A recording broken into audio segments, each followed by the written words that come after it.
તાળી પાડવી એ દવા છે. એવું નહીં સમજવાનું કે બોટલમાં ભરીને આપે છે ને ટીકડા ને ટેબ્લેટ ને ઔષધિ ખાઈએ જ દવા.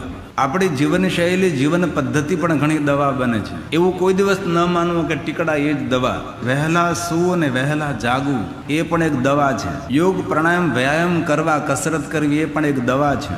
રોજ ઓમનો ધ્વનિ કરવો, ઓમનો નાદ કરવો એ પણ એક દવા છે. સવાર સાંજ થોડું થોડું ચાલવું. જે માણસોનું બેઠાડું કામ હોય તેવા માણસો, ખેતી કામ કરતા હોય તેને કાંઈ જરૂર નથી, પણ જે માણસોનું બેઠાડું જીવન હોય તેને સવાર સાંજ ચાલવું જોઈએ એ પણ એક દવા છે. ક્યારેક નકોડો ઉપવાસ કરવો જોઈએ એ પણ એક દવા છે. તે પણ રોગના માટે ઔષધિ છે.